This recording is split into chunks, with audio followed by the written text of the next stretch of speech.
Walk into any marina chandlery in Sydney, BC, or Penetanguishene, Ontario, or Lunenburg, Nova Scotia, and ask the guy behind the counter, the one who's been there for 20 years, who knows every boat in every slip by name. Ask him what he'd buy if he had $80,000 and wanted to cruise seriously for the rest of his life.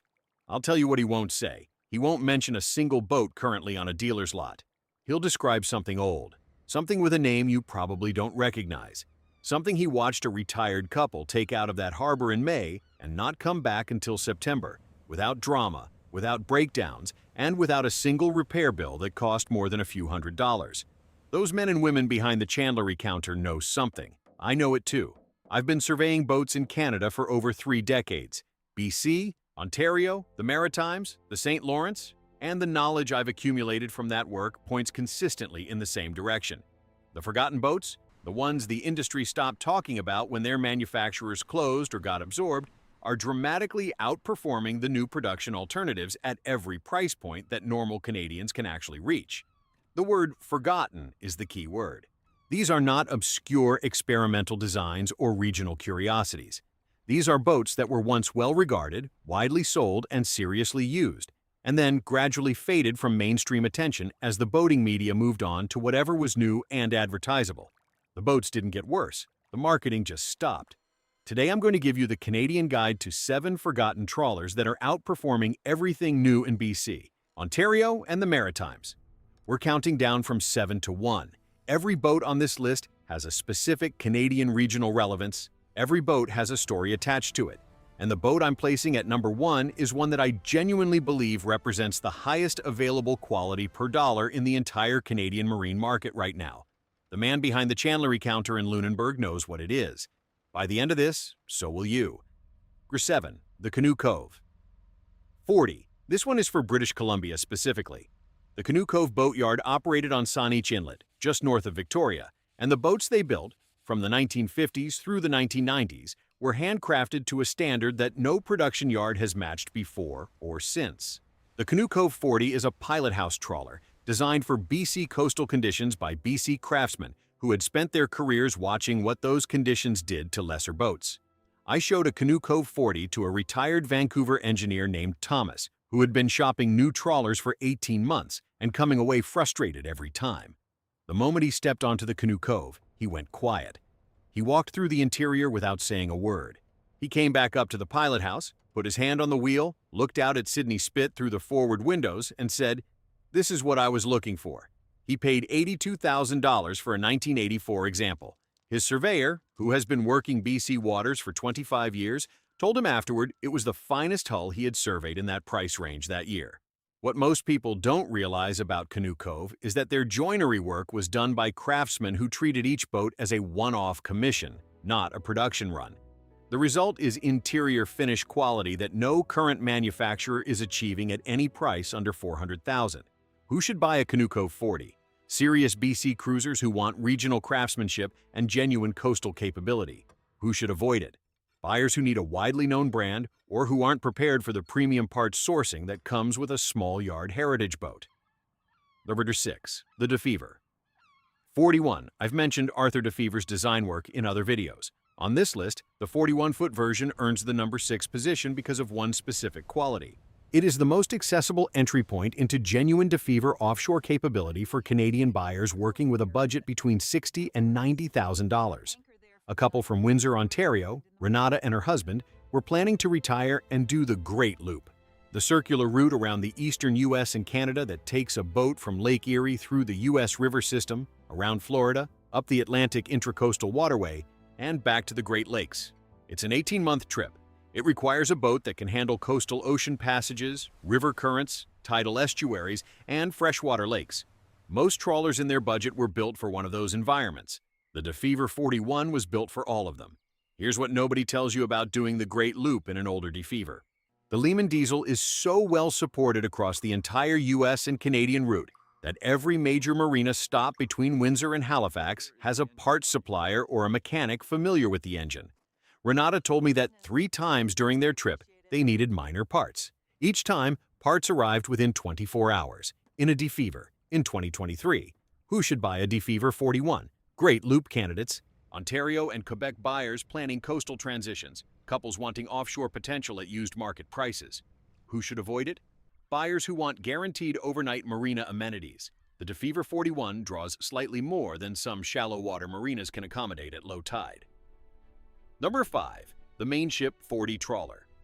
The Mainship 40 is a boat that gets dismissed by marina snobs and praised by people who actually use their boats. I have watched this dynamic play out at marinas from Bronte Harbor in Oakville to the Baddeck Marina in Cape Breton, and every single time the people actually covering distance, the ones coming back from somewhere real, not just doing weekend laps, have more respect for the Mainship 40 than its reputation suggests it deserves.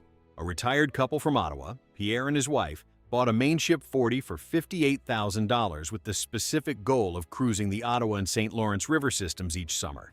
Semi-displacement hull, twin cabin layout, enough fuel range to make overnight passages without fuel anxiety. Pierre described the boat's performance on the St. Lawrence between Montreal and Quebec City as exactly right, stable, comfortable, and completely manageable for two people. The detail that changes everything. The Mainship 40 was designed with a shoal draft option that gives it access to anchorages and marinas that deeper drafted trawlers cannot enter. On the St. Lawrence system and in many Ontario harbors, this is not a minor convenience. It is the difference between anchoring in a beautiful cove and spending the night at a commercial dock. Who should buy a Mainship 40? Ontario and Quebec River System cruisers, Great Loop candidates wanting shoal draft flexibility, couples who want manageable twin cabin layout. Who should avoid it? Offshore passage makers or buyers wanting prestige brand recognition. Number 4. The Marine Trader 40 Double Cabin. Before I continue, I want to acknowledge something. The information I'm sharing in this video, specific boats, specific prices, specific regional relevance for Canadian buyers, is information that took me 30 years to accumulate. It doesn't come from manufacturer brochures or dealer showroom visits. It comes from actual surveys in actual Canadian waters with actual buyers who needed actual advice. If this kind of honest, experience-based content is worth something to you, please subscribe right now. It costs you nothing, and it means I can keep producing it specifically for the Canadian market. Subscribe, and let's keep going. The Marine Trader 40 Double Cabin is a forgotten boat in a way that genuinely puzzles me. It is a Taiwan-built full-displacement trawler with twin cabins, a full stand-up engine room, and a fuel economy so good that owners describe it using language that sounds like exaggeration until you verify it yourself. I worked with a retired professor from Halifax, Andre, who wanted a boat he could take from Dartmouth to Baddeck and back multiple times in a season without the fuel bill becoming a secondary mortgage. His Marine Trader 40 carries 430 gallons of fuel at displacement speed 7 knots. It burns under 5 liters per hour on a single layman diesel. Andre calculated his cost per nautical mile at roughly 40 cents Canadian. His colleague's new twin-engine trawler of similar size costs over $2 per nautical mile. Over a full season of maritime cruising, that difference is measured in thousands of dollars. What most people don't realize about the Marine Trader 40 Double Cabin specifically is that the aft cabin configuration gives genuine privacy for two couples, a functionality most boats under 50 feet cannot actually deliver. Andre and his wife regularly cruise with another retired couple. No one is sleeping in the salon. No one is negotiating for the head. The boat has enough room for 4 adults to live comfortably for a week without negotiating territorial boundaries. He paid 56,000 Canadian for a 1986 example. He describes it as the best financial decision he's made in retirement. Given that his only major expense in 3 seasons was a fresh impeller kit and a zincs replacement, I believe him. Who should buy a Marine Trader 40? Atlantic Canada and Great Lakes cruisers wanting maximum range, interior volume, and fuel efficiency. Who should avoid it? Buyers needing speed or planning to navigate shallow water systems with restricted depths. Number 3. The Grand Banks. 32. Classic. The Grand Banks. 32. Classic is the entry point into a lineage of boats that I consider the most consistently well-constructed production trawler series ever sold in Canada. At the 32-foot length, it is accessible, physically manageable, marina-friendly, and priced in the used market between 40 and 75,000 Canadian depending on vintage and condition. It is also, without apology, better built than anything you can buy new at 3 times the price. A couple from Kitchener, Lynn and her husband, came to me wanting their first trawler after 20 years of day sailing on Lake Ontario. They had a budget of $100,000. They wanted something they could grow into, and they were nervous about buying something old. I showed them a 1978 Grand Banks 32 in Penetanguishene.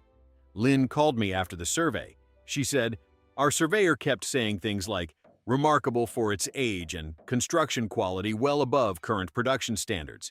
Is that normal for these boats?" I told her it was exactly normal. It is the consistent, documented, repeated finding of every surveyor who examines Grand Banks vessels from this era. Here's what nobody tells you. The Grand Banks 32. Classic has maintained a resale value curve that outperforms virtually every other used trawler in its class. Boats that sold for $40,000 a decade ago are now selling for $60,000. They are not depreciating. They are appreciating. Because the people who actually know boats are quietly buying every well-maintained example that comes to market. Who should buy a Grand Banks 32? First-time trawler buyers with quality as their priority, Great Lakes cruisers wanting a proven, coastal-capable platform, buyers who think about resale value. Who should avoid it? Buyers who need the interior volume of a larger vessel for extended two-couple cruising. Number 2. The Willard 40 Trawler. The Willard 40 is the forgotten boat that most surprises people when I name it. Willard Marine built these in California to offshore standards that were extraordinary for their price point. And then the company transitioned primarily to military and commercial contracts, and the pleasure craft line essentially disappeared from public awareness. The result is that Willard 40s sit in marinas from Victoria to Halifax at prices that reflect their invisibility rather than their quality. I found one for a retired couple from Kelowna, Ed and his wife, who wanted to cruise from BC down the Pacific coast to Mexico after Ed finished his last contract in the oil patch. They needed a boat that could handle the Pacific Ocean offshore, not just BC coastal water, but the stretch from Vancouver Island to Cabo San Lucas. That is not a trip you take in a production trawler bought from a dealer lot. The Willard 40 hull that Ed bought had been surveyed twice previously and had passed both surveys with ratings that the second surveyor described as among the best I've documented for a vessel of this vintage. He paid $73,000. I spent time in that engine room during our pre-purchase inspection. The structural members supporting the engine bed were heavier than I've seen in most commercial fishing vessels under 50 feet. Willard built these boats for the ocean, and the ocean's demands are absolute. What most people don't realize about the Willard 40 specifically is that the entire running gear, shaft, prop, skeg is protected by a hull design that makes grounding in tidal waters a nuisance rather than a disaster. Ed has grounded twice on his journey south. Both times the boat came off the bottom without damage. In a boat with an exposed prop and unprotected shaft, either of those groundings could have ended the trip. Ed sent me a photo from La Paz, Baja California Sur. He's still there. The boat is fine. Who should buy a Willard 40?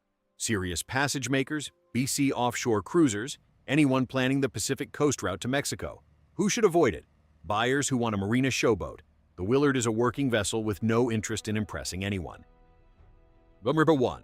The DeFever 44. The man behind the chandlery counter in Lunenburg knows this boat. So does the guy at the fuel dock in Nanaimo and the surveyor in Penetanguishene who has examined more Canadian trawlers than anyone else I know. They know it because they've watched these boats go out in conditions that stopped other boats, come back without damage, and do it again. For decades, without fundamental structural failure, without the kind of catastrophic surprise that ends a cruising life.